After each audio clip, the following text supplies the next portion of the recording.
Hello' class 5 মোৰ মৰমৰ ছাত্ৰ ছাত্ৰীসকল, আমি আজি আকৌ লগ হৈছোঁ এটা আজি নতুন পাঠ লৈ পেলাই। যোৱাবাৰ আমি পৰিস্থিতিতন্ত্ৰৰ বিষয়ে পঢ়িছিলোঁ আৰু মই ধৰি লৈছোঁ যে তোমালোকে পাঠটোত বুজি পাইছা, সকলোখিনি তোমালোকৰ ক্লিয়াৰ হৈছে আৰু তোমালোকে ইতিমধ্যে তাৰ প্ৰশ্ন উত্তৰখিনিও কৰি উঠিছা। আজি এটা নতুন পাঠ লৈ আহিছোঁ আৰু পাঠটোলৈ যোৱাৰ আগতে তোমালোকে এটা শব্দ মই কওঁ যে সংস্কৃতি। এই সংস্কৃতি শব্দটো তোমালোকে ক'ৰবাত নহয় ক'ৰবাত নিশ্চয়কৈ শুনা পাইছা। তোমালোকে পেপাৰতে হওক বা টিভিতে হওক, ৰেডিঅ'তে হওক বা মোবাইলতে হওক বা যিকোনো কিতাপতে হওক বা নিজৰ কিতাপখনতো হ'ব পাৰে, তোমালোকে নিশ্চয়কৈ এই শব্দটো কেতিয়াবা নহয় কেতিয়াবা শুনা পাইছা, হয়নে? এতিয়া সংস্কৃতি মানেনো কি? সংস্কৃতি বুলি ক'লে একদম সহজ অৰ্থত আমি কি বুজিব লাগিব যে ব্যক্তি এজনৰ জন্মৰ পৰা মৃত্যুলৈকে যিখিনি কাম কাজ কৰে ব্যক্তি এজনে আৰু যি কাম কাজৰ লগত জড়িত হৈ থাকে, এই সকলোখিনি আমাৰ সংস্কৃতিৰ অন্তৰ্ভুক্ত। এই সকলোখিনি লৈ পেলাই আমাৰ সংস্কৃতি। যেনে জন্মৰ সময়ত হোৱা আমাৰ নিয়ম নীতি নিয়মবোৰ, এটা কেঁচুৱা জন্ম হোৱাৰ লগে লগে যি নিয়ম কানুন থাকে প্ৰত্যেকৰ বেলেগ বেলেগ হয়। তাৰপাছত তোমাৰ আমি উৎসৱ পালন কৰোঁ, বিভিন্ন ধৰণৰ উৎসৱ, আমি সকলোৱে বেলেগ বেলেগ ধৰণৰ উৎসৱ পালন কৰোঁ। আমাৰ জাতিভেদে চব বেলেগ বেলেগ হয়। তাৰপাছত উৎসৱ পালন কৰাৰ নীতি নিয়মসমূহ, তাৰ পৰা তোমাৰ হ'ল কি বৈবাহিক নিয়ম নীতি নিয়মবোৰ চবৰে বেলেগ বেলেগ হয়, হয়নে? চব জাতি জনজাতি জনগোষ্ঠী চবৰে বেলেগ বেলেগ হয়। তাৰপাছতে হ'ল কি তোমাৰ খোৱা খাদ্যও আমাৰ কম বেছি পৰিমাণে আমাৰ অকণমান বেলেগ হয়, হয়নে? লাহে লাহে আহিম এই বিষয়ে। তাৰপাছত তোমাৰ সাজপাৰ, প্ৰত্যেক জাতি জনজাতি জনগোষ্ঠীৰ সাজপাৰ বেলেগ বেলেগ হয়। আৰু তাৰপাছত হ'ল কি তোমাৰ সাহিত্য চৰ্চা, কিতাপ পত্ৰ গ্ৰন্থ, তাৰ পৰা হ'ল কি তোমাৰ গীত মাত, নৃত্য, বাদ্যযন্ত্ৰ, তাৰপিছত অলংকাৰসমূহ, আমি পিন্ধা অলংকাৰবোৰ, তাৰ পৰা এই সকলোবোৰ আৰু মৃত্যুৰ সময়ত একদম এই সকলোবোৰ আমাৰ জীৱনকালত আমি যি কাম কৰোঁ এইবোৰ সকলো আমাৰ লগত জড়িত হৈ থাকে আৰু এই সকলোবোৰ সংস্কৃতিৰ ভিতৰত পৰে। আৰু মৃত্যুৰ সময়তো আমাৰ কিছুমান আমাৰ নিয়ম থাকে, নহয়নে বাৰু? প্ৰত্যেকৰে মৃতকক শেষ বিদায় দিয়াৰ সময়ত নিৰ্দিষ্ট নিয়ম কিছুমান থাকে আৰু সেইবোৰে পালন কৰে। আৰু এইবোৰেই হৈছে কি আমাৰ সকলোবোৰ মিলিয়ে কিহৰ সৃষ্টি কৰে? সংস্কৃতিৰ সৃষ্টি কৰে। আৰু এটা কথা যে সংস্কৃতি তোমাৰ প্ৰত্যেক জাতি জনজাতি জনগোষ্ঠী প্ৰত্যেকৰে বেলেগ বেলেগ থাকে। ক'ৰবাত অলপ মিল থাকিলেও কিন্তু বেলেগ হয়। সংস্কৃতি মানে কি তোমালোকে এটা থুলমূল আভাস পালা নিশ্চয়কৈ। মই ধৰি লৈছোঁ তোমালোকে অকণমান হ'লেও বুজি পাইছা। এতিয়া আমাৰ আজি পঢ়িবলগীয়া আমাৰ লেচনটোলৈ আহোঁ, পাঠটোলৈ আহোঁ। পাঠ নম্বৰ 3, তোমালোকৰ পৰিৱেশৰ 3 নম্বৰ পাঠ কি আছে? পাঠটোৰ নাম অসমৰ সংস্কৃতি। অসমৰ সংস্কৃতিনো কি? সংস্কৃতি মানে আমি বুজি পালোঁ। এতিয়া অসমখন কি হ'ল? অসমখন হ'ল বিভিন্ন জাতি উপজাতিৰ মিলনভূমি। ইয়াতে বিভিন্ন ধৰণৰ জাতি উপজাতি আমি সকলোৱে একেলগে বাস কৰোঁ, হয়নে? এতিয়া জাতি উপজাতি বুলি ক'লে, জনজাতি বুলি ক'লে আমাৰ কি মনলৈ আহে? আমাৰ তেওঁলোকৰ ভিতৰত আছে বড়ো, কছাৰী, তিৱা, মিচিং, গাৰো, ডিমাচা, ৰাভা। এই সকলোবোৰ হ'ল প্ৰধানকৈ আমাৰ অসমত দেখিবলৈ পোৱা জাতি জনজাতি। আৰু এই সকলোবোৰৰ জনজাতীয় লোক আমি সকলোৱে একেলগে অসমত বসবাস কৰোঁ। আৰু তেওঁলোকৰ প্ৰত্যেকৰে সংস্কৃতি বেলেগ বেলেগ, আৰু প্ৰত্যেকৰে সংস্কৃতি বেলেগ বেলেগ যদিও আমি প্ৰত্যেকেই এটা জনজাতি আন এটা জনজাতিৰ সংস্কৃতিৰ প্ৰতি আমি সমানে শ্ৰদ্ধা প্ৰদৰ্শন কৰোঁ, আমি সন্মান কৰোঁ আৰু সকলোৱে আমি একেলগ হৈ পেলাই আমাৰ অসমখনত আমি একেলগে বাস কৰি আছোঁ, হয়নে? ভূপেন হাজৰিকাদেৱে যে কি কৈছিলে তোমালোকৰ কবিতাটো মনত আছেনে? তোমাৰ ভাষাৰ মৰমবোৰে মিলন সেতু গঢ়ে। অসমত বাস কৰা এই সকলোবোৰ জাতি জনজাতীয় লোকৰ সকলোৰে বেলেগ বেলেগ সংস্কৃতি লৈ পেলাই যিটো এটা সংস্কৃতি গঢ় লৈ উঠিছে, সেয়াই হ'ল অসমৰ সংস্কৃতি। অসমৰ সংস্কৃতি বুলি ক'লে আমি অকল এটা বুলিয়ে আমি নিৰ্দিষ্টকৈ এইটো দেখাই দিব নোৱাৰোঁ যে এয়াই হ'ল অসমৰ সংস্কৃতি। অসমৰ সংস্কৃতি বুলি ক'লে কি ক'ব লাগিব? অসমত বসবাস কৰা বিভিন্ন ধৰণৰ সকলো ধৰণৰ জাতি জনজাতি জনগোষ্ঠীৰ সংস্কৃতিসমূহ লগ হৈ পেলাই যি উমৈহতীয়া মানে সকলোবোৰ মিলি পেলাই যি সংস্কৃতিৰ সৃষ্টি হৈছে সেয়া হৈছে আমাৰ অসমৰ সংস্কৃতি। এতিয়া অসমৰ সংস্কৃতিত খুব এটা বিশিষ্ট অৰিহণা বিশিষ্ট অৱদান আগবঢ়োৱা এগৰাকী ব্যক্তি হ'ল আমাৰ মহাপুৰুষ শ্ৰীমন্ত শংকৰদেৱ। গুৰুজনাৰ আৱিৰ্ভাৱৰ পাছত অসমীয়া জাতিৰ গঠন প্ৰক্ৰিয়া অধিক সংহত আৰু গতিশীল হৈ পৰে। মহাপুৰুষজনাৰ অৱদানে অসমীয়া সমাজত এটা শক্তিশালী অসমীয়া সংস্কৃতি গঢ়ি তোলে। তেওঁৰ সৃষ্টি সত্ৰ, নামঘৰ, ভাওনা, বৰগীত, সত্ৰীয়া নৃত্য, খোল, তাল, মূল্যৱান গ্ৰন্থ আদিয়ে অসমীয়া সংস্কৃতিৰ ভেটি মজবুত আৰু এক স্বকীয় ৰূপ প্ৰদান কৰে। এতিয়া আমি অসমীয়া সংস্কৃতি গঢ়ি তোলা উপাদানসমূহৰ বিষয়ে জানো আহা। পুৰণি কালৰে পৰা অসমীয়া সমাজত কিছুমান ৰীতি নীতিৰ প্ৰচলন হৈ আহিছে। কিছুমান কাম কাজ বা নীতি নিয়ম বহুদিনৰ পৰাই ধাৰাবাহিকভাৱে চলি আহিছে। এই ৰীতি নীতিবোৰে সমাজখন শৃংখলাবদ্ধভাৱে চলিবলৈ সহায় কৰে।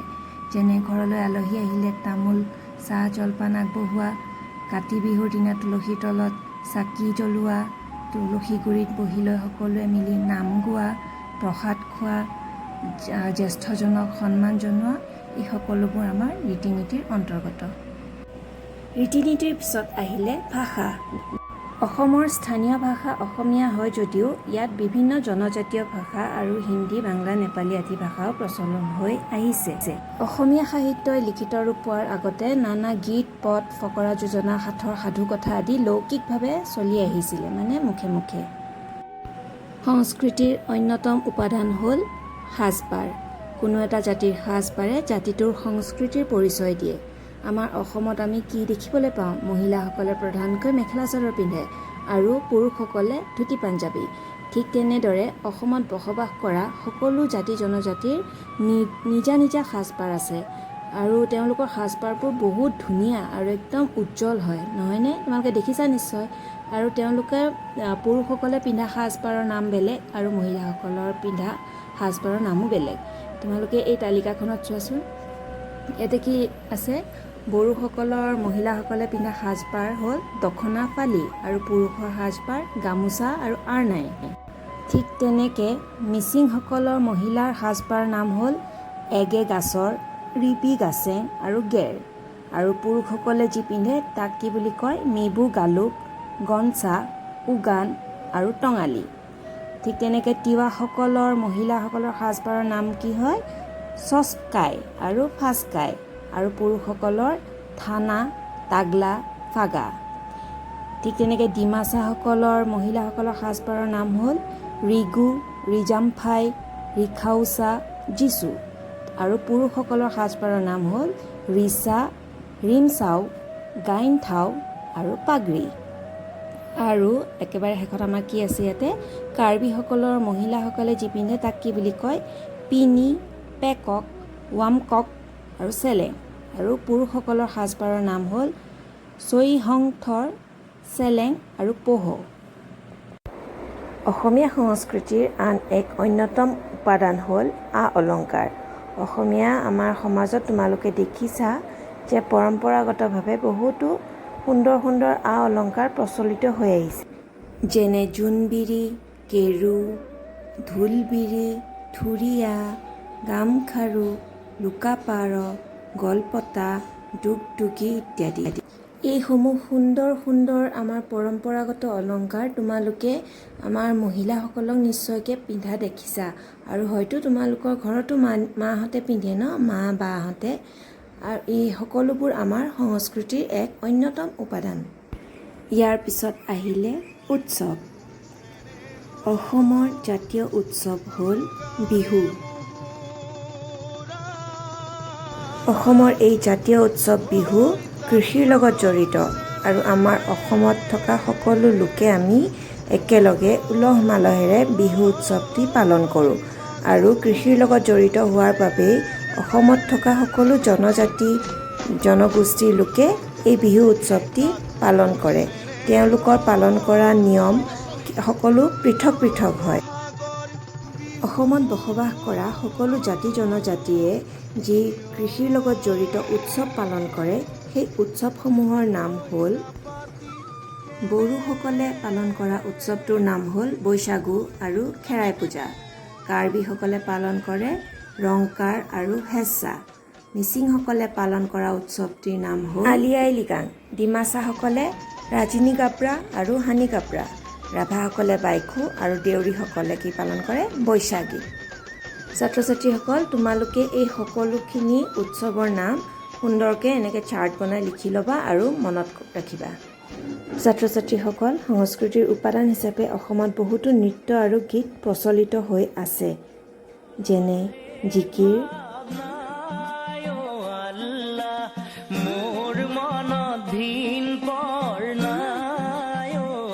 মহখেদা গীত,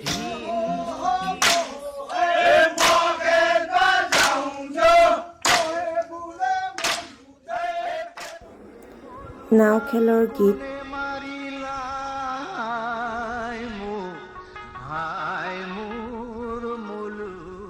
ঝুমুৰ নৃত্য,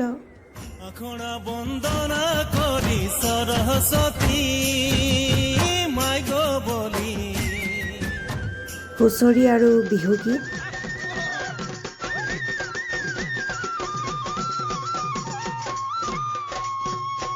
মিচিংসকলৰ নৃত্য,